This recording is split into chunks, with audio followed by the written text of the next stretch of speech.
Hi, my name is Yurii Laba, and today I will present you the work called Ukrainian Visual Word Sense Disambiguation benchmark.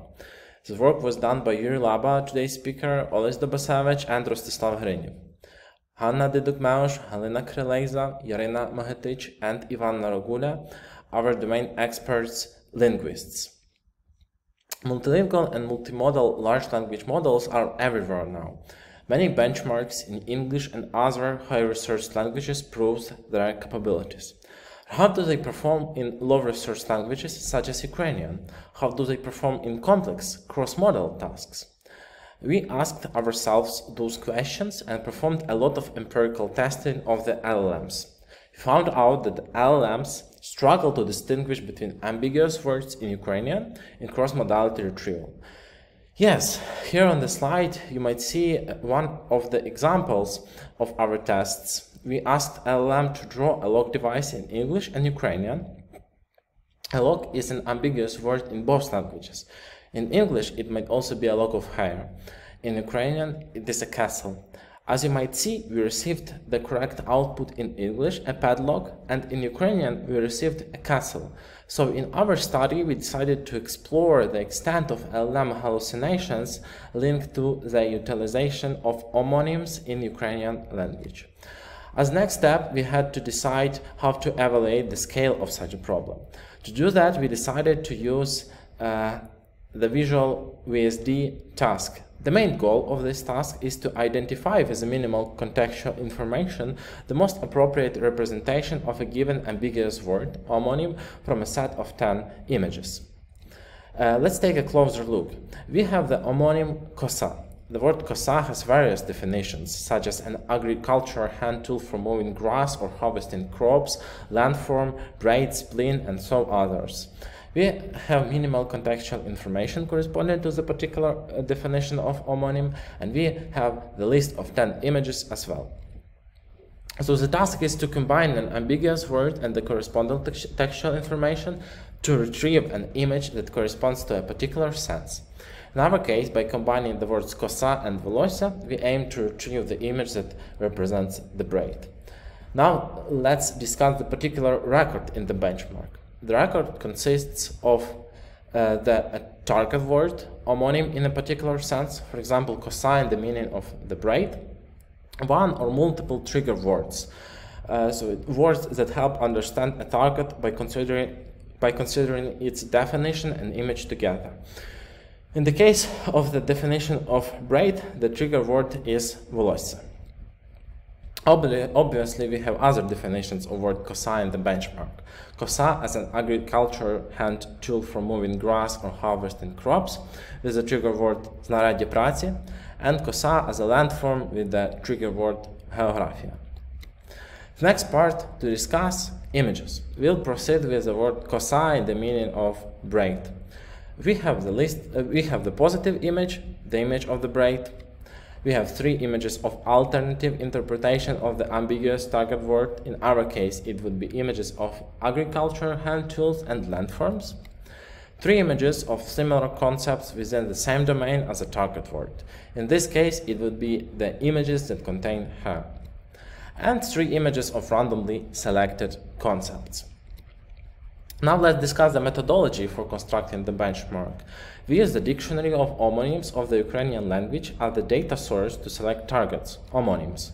The dictionary existed only as an image version, so we have applied OCR technique to obtain a textual version that our domain experts refined. Our domain experts also selected the list of homonyms. For now, they selected homonyms that are nouns to optimize the search for visual complementary material of high usage frequency in the modern Ukrainian language. We used the Ukrainian Wikipedia as a source of positive and negative images. A positive image is the title picture of the target word from its Wikipedia article.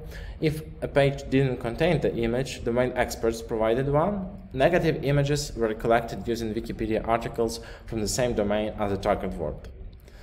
Here on the slide is a list of such articles for the word kosa in the meaning of braid.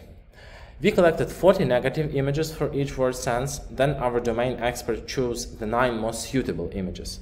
3 images of alternative interpretation of the ambiguous word, the target word, 3 images of similar concepts within the same domain, and 3 images of randomly selected concepts. As the final step, our domain experts provided the trigger words for each homonym in the corresponding definition. These trigger words were intentionally challenging to prevent the image from revealing the meaning on its own. We have an understanding of benchmark structure. The next step is to discuss the evaluation process. The aim is to retrieve the image based on textual query. Here is an example. We have the target word kosa merged with the trigger word volosya as a single textual query, and the list of 10 images as visual input. We want the system to retrieve the braid. It is the correct answer. The next step is to calculate embeddings of the textual visual inputs. We generate 1 embedding for text and 10 embeddings for images. By design of multimodal LLMs, those embeddings are in the same space, so we can compare them. And we are calculating the cosine similarity between text embedding and embedding of each image. As the final step, we sort images by the cosine similarity from the highest to the lowest. We assume our prediction is the image with the highest cosine similarity.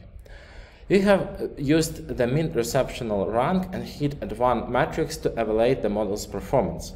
A mean receptional rank tells how quickly a system finds the first relevant image in its ranked list of results. The higher this metric, the better the system performs.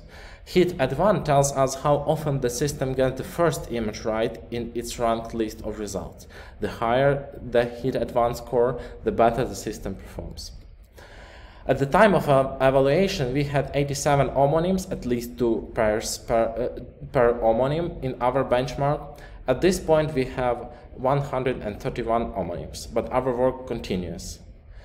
Let's move to the evaluation part. We have evaluated several multilingual and multimodal large language models on our benchmark. All of them showed worse results than our baseline results of the Visual-WSD task in English. The best model for Ukrainian underperforms the English baseline by 18% in mean receptional rank and 13% in hit-at-1. Yes, we also tested GPT-4o. The miracle didn't happen, and the performance compared to English language remained.